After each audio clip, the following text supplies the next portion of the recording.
I don't know, something happened to me there. I just fell in love with that river.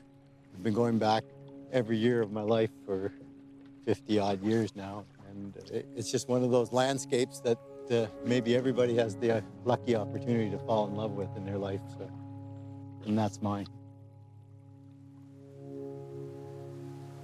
There's so much history here for me. Each generation in my family seems to be working on the river in some aspect. Like my ancestors were just canoeing for travel and for food and stuff. And one of my uncles in particular, he actually did logging on those rivers. Now I'm guiding on the rivers, so it's just really special to me that way. For my entire life, I would come to this area just for 1 week every summer, but I never forgot the peacefulness. Really, I realized deep within myself that these are my roots. To be able to live the rest of my life here now is it's my heart's desire.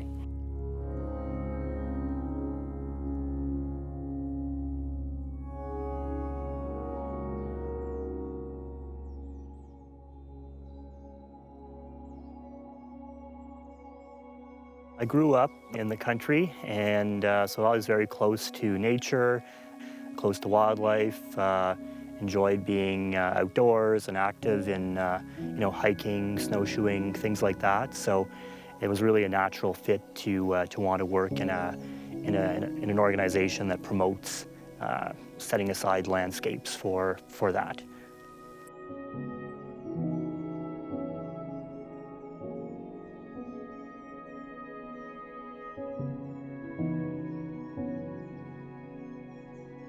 The Three Rivers area, you really have over 10,000 square kilometers of wilderness. And that's extremely rare in southern Canada, southern Quebec. So it's really a landscape that is diversified. You have these wild rivers, peaceful lakes, old-growth forests, wetlands, habitat for, countless species. I mean, we need places that are left intact. I mean, we need to provide wildlife with the space it needs, and also provide people with a place where they can go escape to quiet places where they can be away from the city and to enjoy tranquility.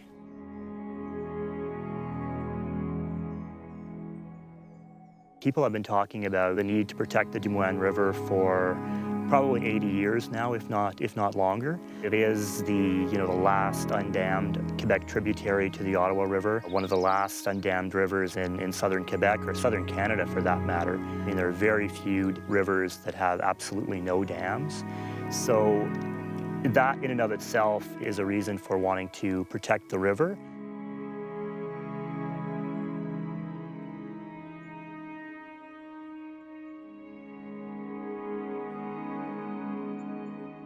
The Pontiac is just a little bit more remote, a little bit more rugged, a little bit more intact. You really get that sense of wilderness in the Pontiac.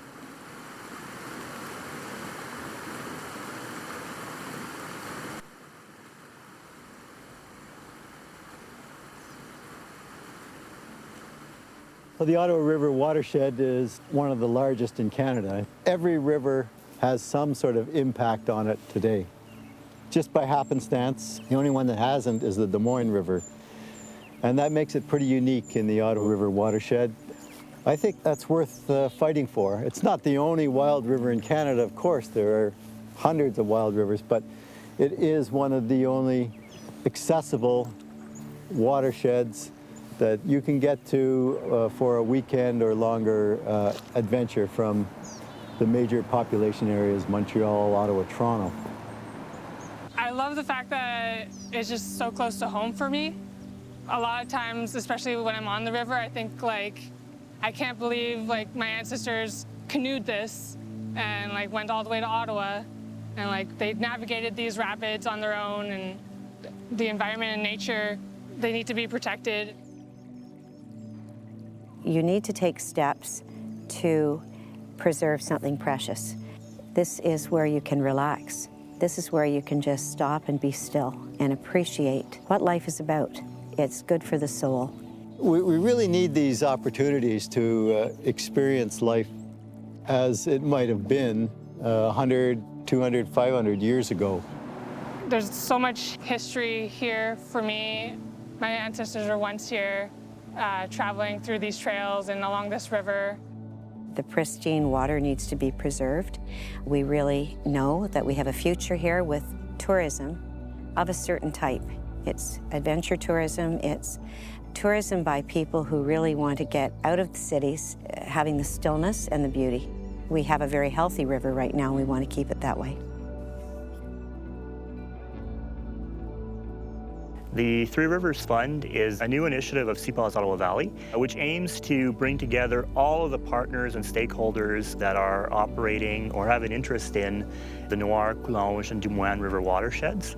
The goal is to bring people together and to create a space where organizations can collaborate and support both conservation projects and also more tangible projects on the ground, like restoring campsites, restoring portages, providing campers with basic services like outhouses, as well as more advocacy projects that will enable CPAWS to advocate for increased protection in that area.